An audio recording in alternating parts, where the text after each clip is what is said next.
"Fair, if you give me food, I'll make you walk again," promised the poor boy to the millionaire.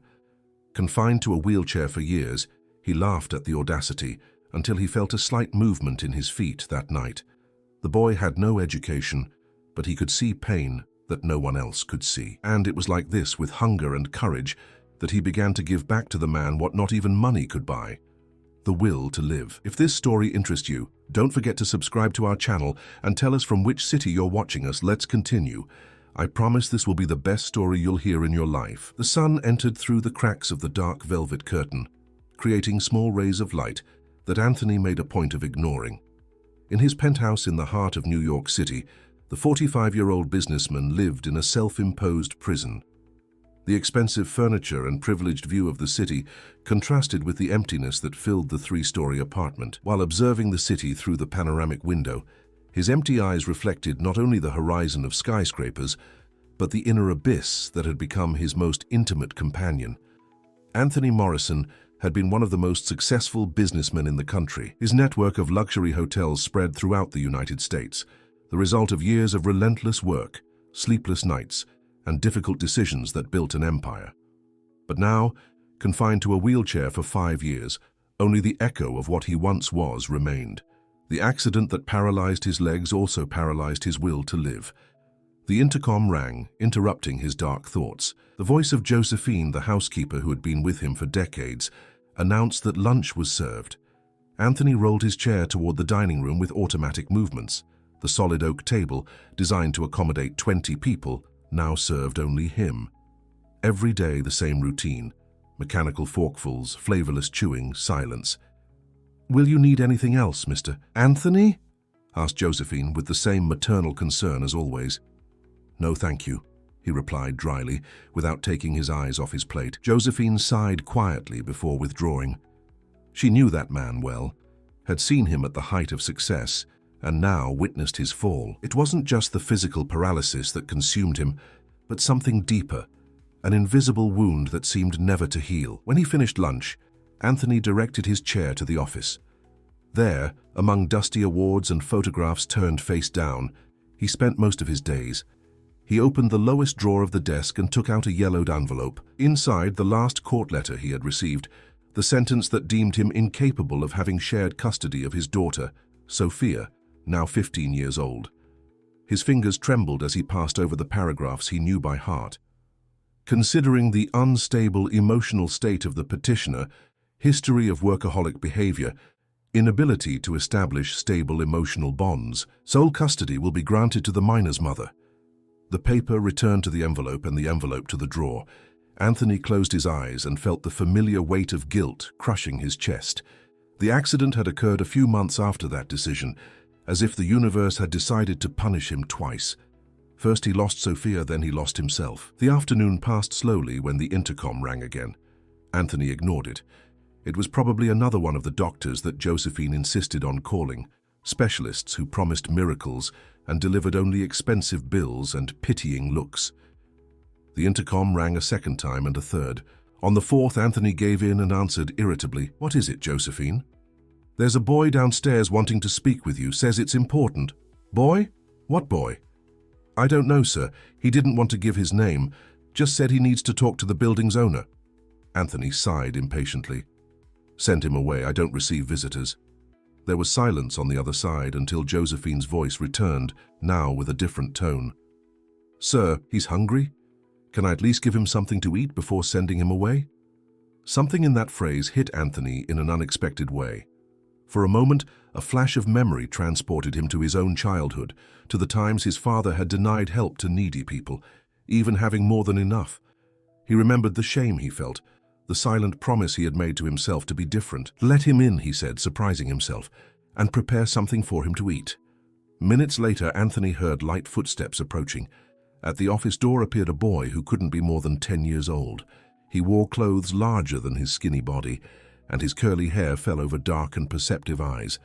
The boy showed no surprise or pity upon seeing the wheelchair. Instead, he stared directly at Anthony with a serenity disconcerting for someone so young.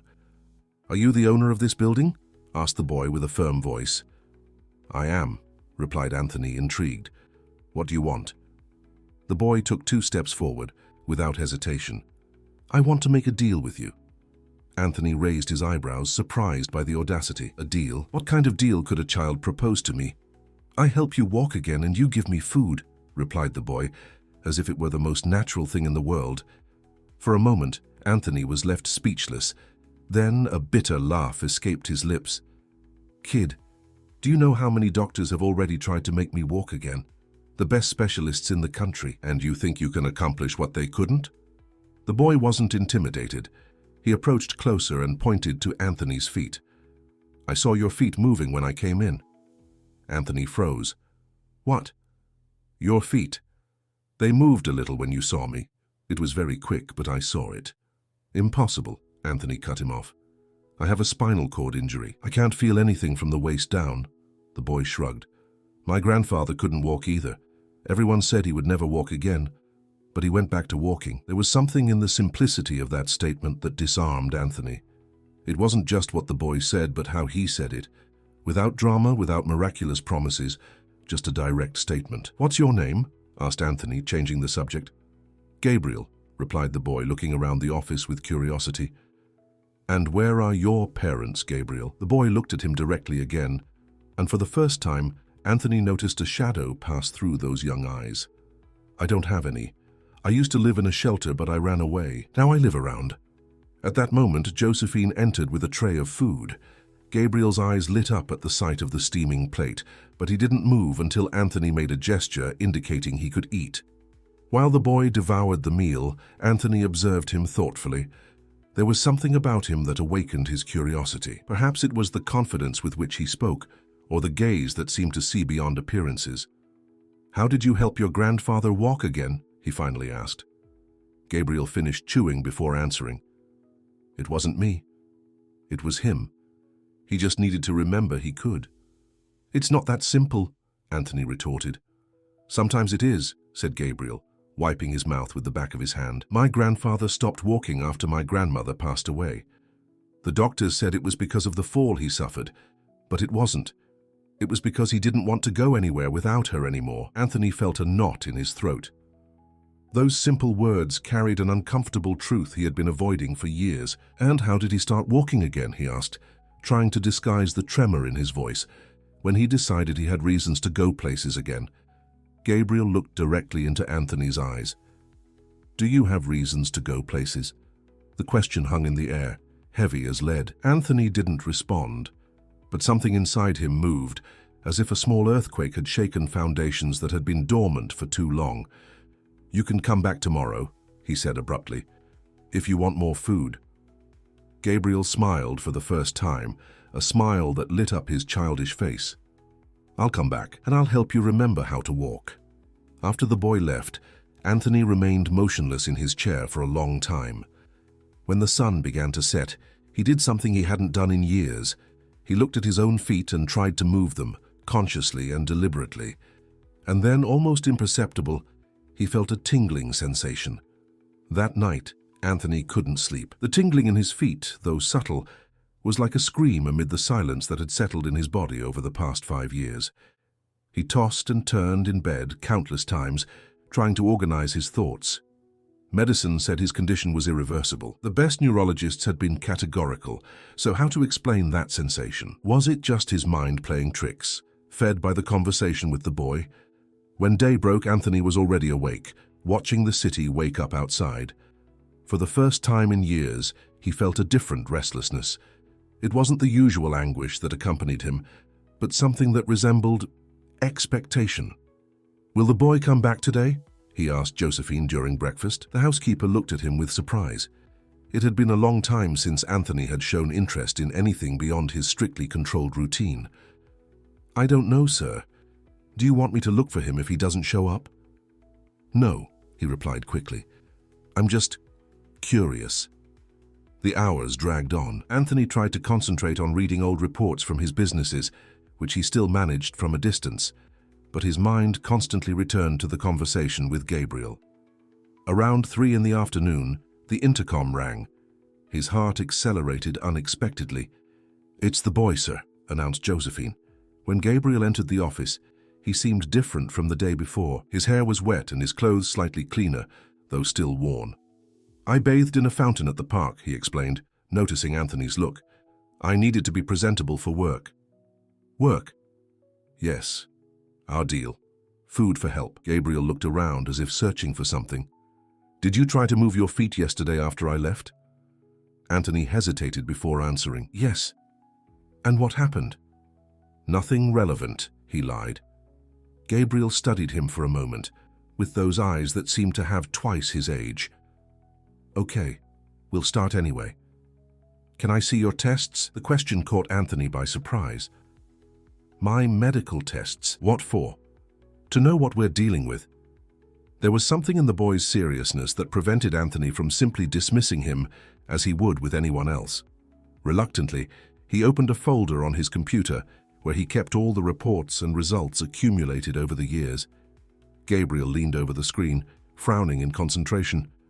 "I don't understand almost any of this, but it doesn't matter much. What matters is what you feel." "And what should I feel?" asked Anthony, between curious and skeptical.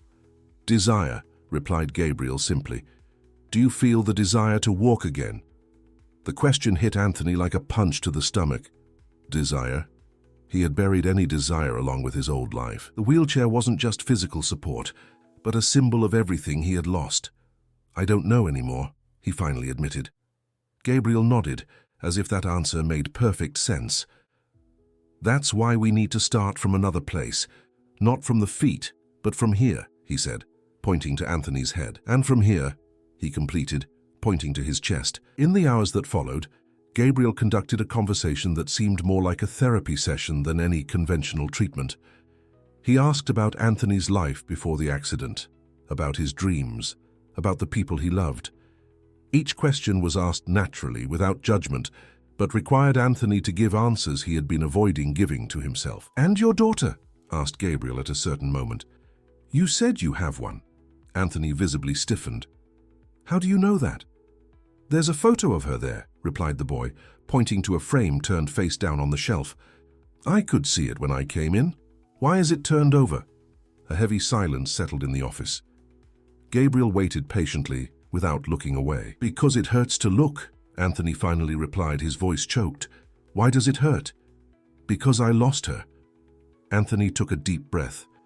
"Not in the sense of, she's alive, but she's not part of my life." "Because of the accident?" Anthony shook his head negatively. "Before that, I wasn't a good father. I was always busy, always working. When I got divorced, her mother got full custody. The judge decided I was emotionally unstable. And maybe I was." Gabriel absorbed the information with surprising maturity. "And after the accident?" "After..." Anthony swallowed hard. "It seemed easier to disappear. What kind of father could I be, trapped in this wheelchair? What example would I give? But you never even tried." The simple question revealed the complexity of the problem. No, he hadn't tried. He had buried himself in his own pain, using the paralysis as a shield against any attempt at reconnection. "I think," said Gabriel carefully, "that your daughter might need more of a father alive in a wheelchair than a father who left even while being here." The words hit Anthony like a revelation. It wasn't about walking or not walking. It was about being present somehow, anyhow. "Tomorrow," continued Gabriel, "I want you to try something different." "What?" "Try writing a letter to your daughter. You don't need to send it, just write it." Anthony opened his mouth to protest, but Gabriel interrupted him.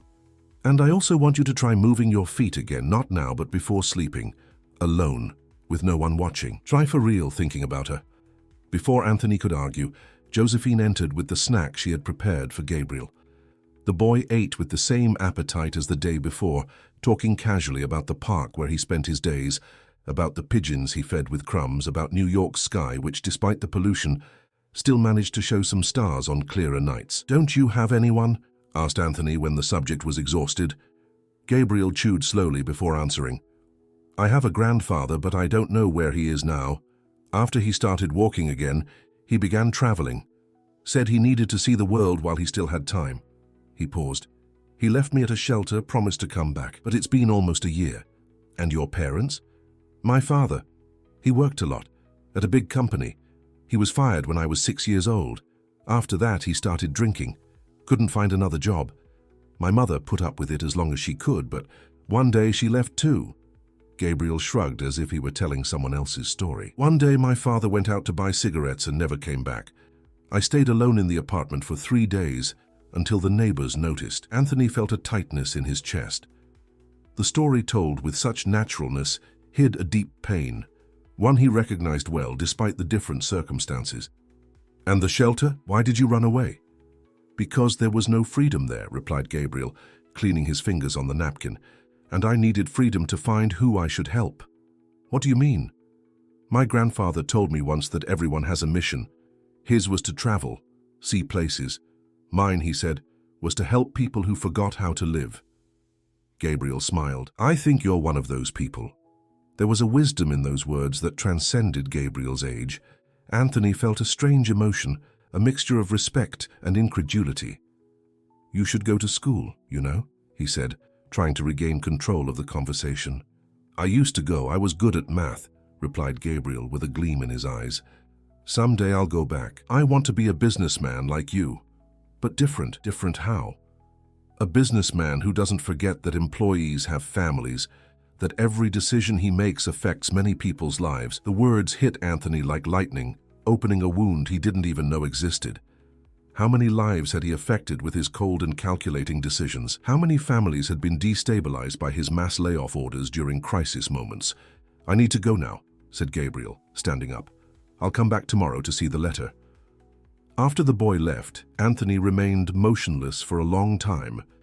Then slowly, he directed his chair to the shelf and took the turned frame. Sophia's smiling face, with her 13 years at the time of the photo, looked at him like a silent accusation. How much time had he wasted? How much had he lost to pride, to fear, to self-pity? That night, before sleeping, Anthony tried to move his feet again. This time he concentrated not on the mechanics of movement, but on the reason to move. He thought of Sophia, of what it would be like to be able to hug her again standing up. He thought of Gabriel, so young and already so alone in the world. And then, almost without realizing it, his right foot moved. It wasn't just a spasm or tingling. It was a deliberate movement, small but undeniable. For the first time in 5 years, Anthony cried. The following morning brought a different energy to Anthony's apartment. He woke before sunrise, with a determination he hadn't felt in years. Sitting on the bed, he looked at his feet as if they were strangers recently introduced. He concentrated again, visualizing the movement. Slowly, he managed to flex the toes of his right foot, then those of his left. The sensation was strange, as if he were relearning a language long forgotten. When Josephine entered to help him with his morning routine, she immediately noticed the change. "You're different today, sir," she commented with a cautious smile. "I'm feeling my feet, Josephine," revealed Anthony, his voice trembling. "Not completely, but I'm feeling them." The housekeeper's eyes filled with tears. How long had she waited for a sign of improvement, for a glimpse of the man Anthony had been before closing himself in his fortress of bitterness?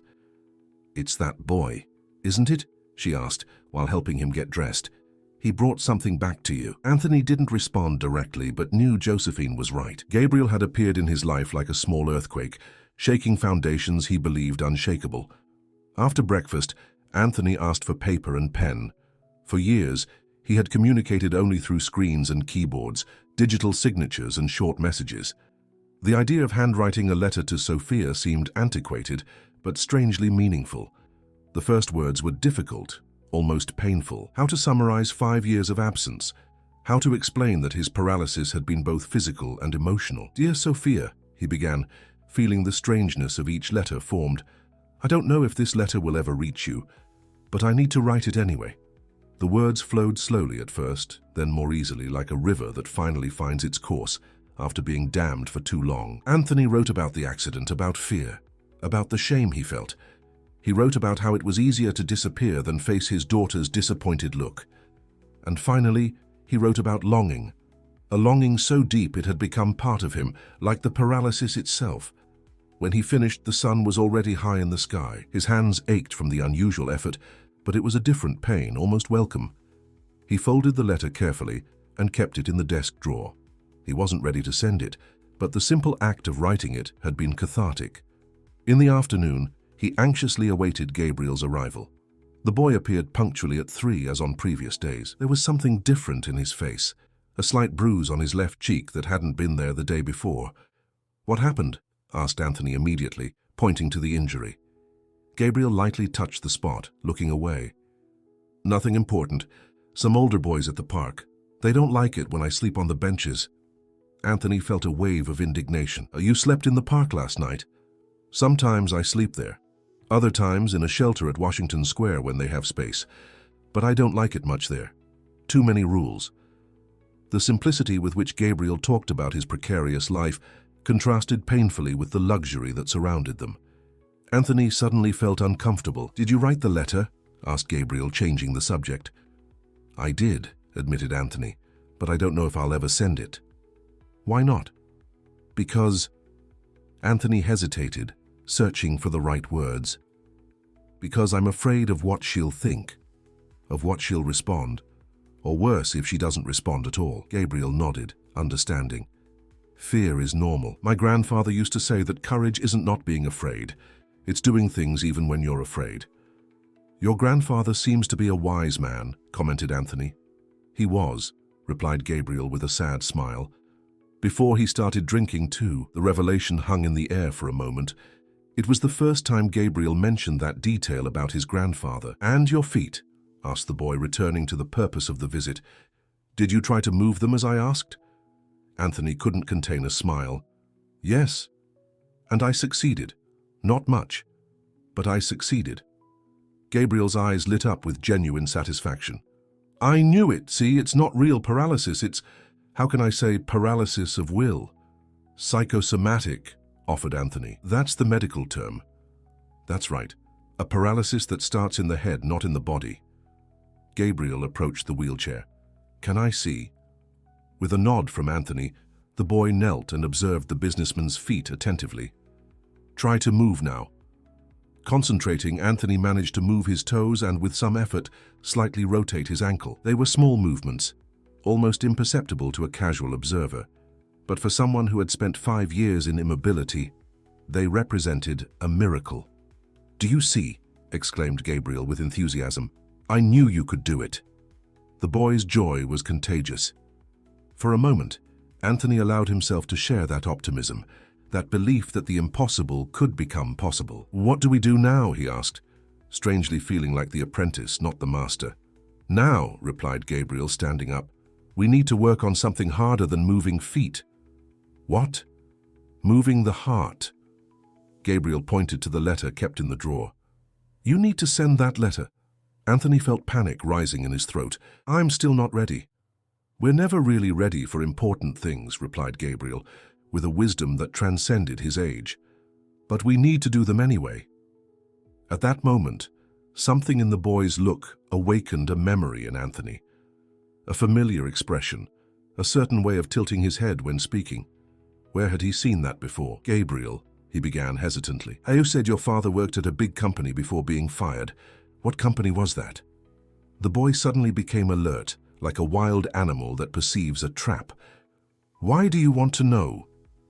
"Just curiosity," Anthony lied, but something in his tone must have betrayed the importance of the question. Gabriel studied him for a long moment before answering. He worked at Morrison Hotel chain as a financial sector manager. The impact of the words was like a punch to Anthony's stomach. Morrison Chain, his company. During the economic crisis 6 years ago, he had ordered massive cuts in all sectors. He vaguely remembered signing dozens of dismissal letters, including longtime managers who had helped build the empire. "What was your father's name?" he asked, his voice almost inaudible. "Richard Allen." Gabriel now stared at him intensely. "Did you know him?" Anthony closed his eyes, trying to remember. Richard Allen. Yes, the name was familiar to him. A competent, loyal man who had been with the company for more than 15 years. He had argued against his dismissal, but Anthony, obstinate about the need to cut costs at any price, had been inflexible. "Yes," he finally admitted. "I knew him." A heavy silence settled between them. Anthony felt the weight of the revelation like a slab on his shoulders. Could it be possible that his decision, made coldly in a boardroom years ago, had triggered the series of events that destroyed Gabriel's family, that it had contributed to transforming a respectable man into an alcoholic who abandoned his own son. "Did you know who I was from the beginning?" asked Anthony, his voice trembling. Gabriel hesitated before answering. "I wasn't sure, but I suspected. My father kept newspaper clippings about the company even after being fired. Your photo was in some of them. And even so, you came to help me." The incredulity in Anthony's voice was palpable. The boy shrugged. "Everyone deserves a second chance, even people who make mistakes." The simplicity of that answer, the greatness of the implicit forgiveness in it, left Anthony speechless. Here was a child who had lost everything because of a decision he had made and still extended his hand to help him. "Why are you really here, Gabriel?" he finally asked. Gabriel hesitated, and for the first time Anthony saw vulnerability in his eyes. "At first I wanted to see what the person who destroyed my family was like. I wanted to understand, then—" He paused, searching for words. "Then I saw that you were as lost as me, just in a different way." The words, spoken with the brutal honesty typical of children, hit Anthony deeply. Lost. That was exactly how he had felt for years. Lost in his own house, in his own body, in his own life. "And now?" he asked, almost fearing the answer. "Now," replied Gabriel with a small smile, "I think we can help each other. You need someone who believes you can walk again, and I—" "And you?"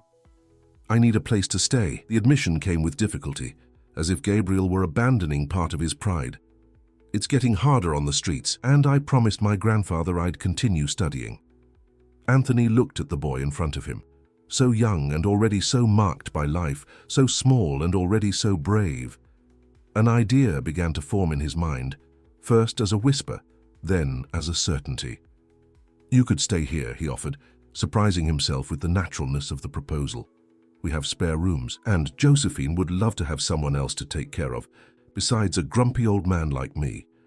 Gabriel's eyes widened with surprise, and for a moment Anthony saw in them the glimmer of hope that only children can have in its purest form. "Seriously?" "Seriously." Anthony extended his hand to seal the agreement. "You help me walk again, and I help you get back to school, and I give you not just food but a roof too."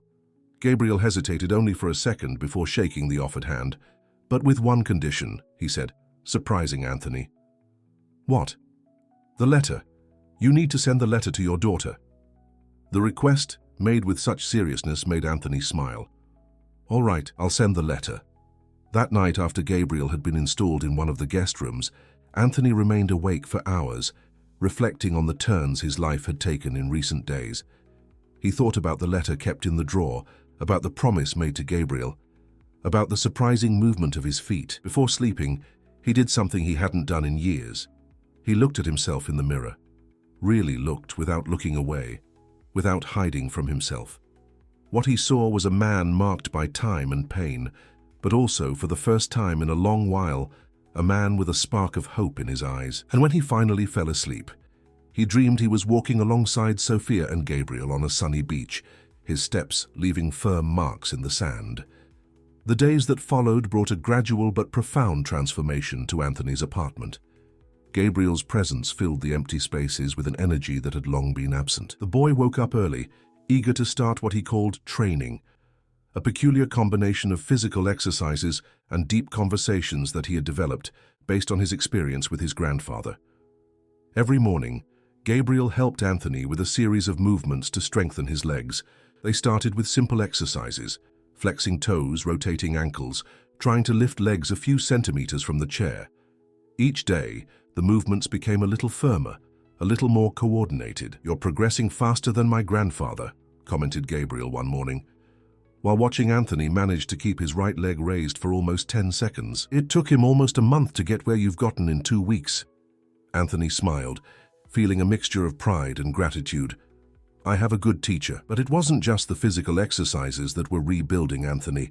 The conversations with Gabriel, often provoked by seemingly simple questions, forced him to confront truths he had avoided for years. "Why did you never look for your daughter again after the accident?" asked the boy one afternoon while they rested on the terrace. "I already told you. I was ashamed. I didn't want her to see me like this." "Like what?" "Weak. Broken." Anthony paused. A failure? Gabriel reflected for a moment. You know what I think. I think you were afraid she would reject you even if you tried. So you rejected her first so you wouldn't get hurt. The observation hit Anthony like lightning, revealing a truth he had never admitted to himself. It wasn't just about the wheelchair or setting an example. It was about fear, the fundamental fear of not being loved, of not being enough. How can you see these things? Asked Anthony, surprised by the boy's insight. Gabriel shrugged. When you spend a lot of time watching people, you start to notice patterns. At the shelter, there was a psychologist who came once a week. I liked talking to her, learning about how the mind works. The letter Anthony had promised to send to Sophia remained on his desk, sealed and addressed, but still not sent. Every day, Gabriel asked if he had fulfilled his part of the agreement, and every day, Anthony found a new excuse. I'm waiting for the right moment, he would say, or I need to review what I wrote. The truth was that the more he progressed physically, the more terrifying the idea of facing the emotional past became. It was easier to exercise his leg muscles than his heart muscles. At the end of the third week, something unexpected happened. Josephine entered the office where Anthony and Gabriel were working on exercises with a worried expression. Sir, there's a man downstairs wanting to speak with the boy, she announced. Says he's his grandfather. Gabriel froze, his eyes widening with a mixture of hope and fear. My grandfather is here? He said his name is Augustus Allen, confirmed Josephine. He seems quite agitated. Anthony looked at Gabriel, noticing the boy's sudden pallor. Do you want to see him? Gabriel hesitated, biting his lower lip. I don't know. It's been a long time. He's your grandfather, said Anthony gently. At least hear what he has to say. Minutes later, a man of approximately 70 years entered the office. He was tall and thin, with graying hair and a face marked by time and hardships. His eyes, however, were alive and intense, the same eyes as Gabriel. Gabriel, said the man, his voice choked upon seeing his grandson. I finally found you. The boy remained motionless, as if he didn't know how to react. The grandfather took a step forward, then stopped, respecting the distance the grandson seemed to want to maintain. How did you find me? Gabriel finally asked. I went to the shelter where I left you. They told me you had run away months ago. Augustus paused, swallowing hard. I looked for you everywhere, asked on the streets, at other shelters. Until yesterday, a lady who sells flowers near the park said she had seen a boy matching your description entering this building several times. Anthony observed the reunion in silence, feeling at once an intruder and an important witness. There was so much emotion contained in the gestures and words of grandfather and grandson that it seemed almost palpable in the air. Why did you come back? Asked Gabriel, with a small voice that contrasted with his usual confidence. Augustus looked at the floor for a moment as if gathering courage. Because I realized I was repeating the same mistakes, running away when things got difficult. That's what I did when your grandmother passed away. That's what your father did when he lost his job. And that's what I did when I left you at the shelter. The old man's words reverberated deeply in Anthony. Wasn't this the pattern he himself had followed? Running away when facing seemed too painful. I should have come back sooner, continued Augustus, but first I needed to heal myself. He looked directly at his grandson. I stopped drinking, got a job as a janitor at a condo in Miami. It's not much, but there's an extra room where you can stay. And good schools in the neighborhood. Gabriel looked at Anthony, as if seeking guidance. His eyes reflected an inner conflict, the joy of having his grandfather back, the fear of being abandoned again, and the reluctance to leave the new home he had found. Do you want to go with him? Asked Anthony, keeping his voice neutral despite the sudden apprehension he felt. Gabriel didn't answer immediately. But what about you and our deal? Anthony felt a knot in his throat. In just 3 weeks, that boy had become important in his life in a way he never imagined possible. The idea of seeing him leave hurt more than he was prepared to admit. I'll be fine, he said, forcing a smile. You already taught me what I needed to learn. But you still can't walk alone, protested Gabriel. And you, interrupted Augustus, looking curiously at Anthony, are the man my grandson has been helping, the businessman? Anthony nodded. Yes, your grandson has been extraordinary. A proud smile lit up Augustus's tired face. He always has been. He has a gift for seeing what others don't see. Gabriel looked from one to the other, his expression revealing the dilemma he faced. "I wish I could stay with both of you," he finally said, with the direct honesty that characterized him. It was at that moment that Anthony made a decision that surprised even himself. "What if you didn't have to choose immediately?" he suggested. "Your grandfather could come visit you on weekends. You could spend some days with him in Miami when you want. We'd have time to find an arrangement that works for everyone." The suggestion seemed to light up Gabriel's eyes. "Is that possible?" Augustus and Anthony exchanged looks, a silent communication passing between the two men who, despite their differences in origin and circumstances, now shared a common bond through the boy. "It would be an honor to continue being part of my grandson's life," said Augustus finally, "even if in a shared way." The relief on Gabriel's face was evident. For the first time since Augustus had entered the room, the boy approached his grandfather and, hesitant at first, hugged him. Anthony observed the moment with a smile, feeling an emotion he couldn't completely name, a mixture of joy, envy, and hope. That night, after Augustus had left with the promise to return at the weekend, Gabriel was unusually quiet during dinner.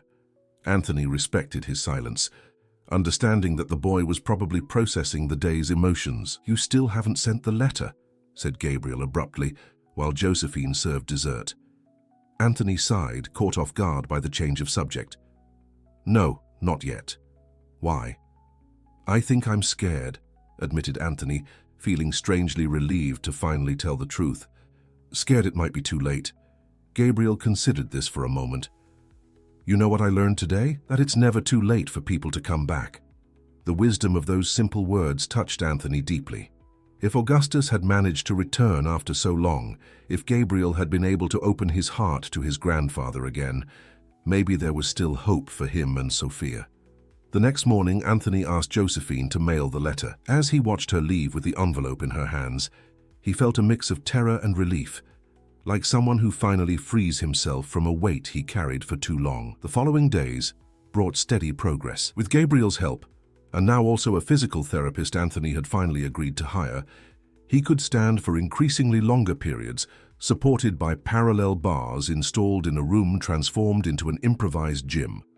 A week after sending the letter, Anthony was trying to take his first steps without support when the intercom rang. Josephine answered and moments later entered the room with an expression that mixed nervousness and excitement. "Sir," she said hesitant, "your ex-wife and your daughter are here." The announcement hit Anthony like an electric shock. For a moment, he thought his legs would give way, but surprisingly they remained firm. "They came," he murmured, more to himself than to the others. Gabriel, who was watching the exercise from a corner of the room, smiled. "See?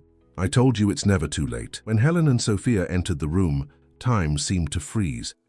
Helen, always elegant, seemed to have aged little in recent years. Sophia, however, was almost unrecognizable, no longer the girl in the photograph, but a young woman of 18, with the same determined eyes as her mother and the stubborn chin she had inherited from her father. "Anthony," greeted Helen formally, "we received your letter."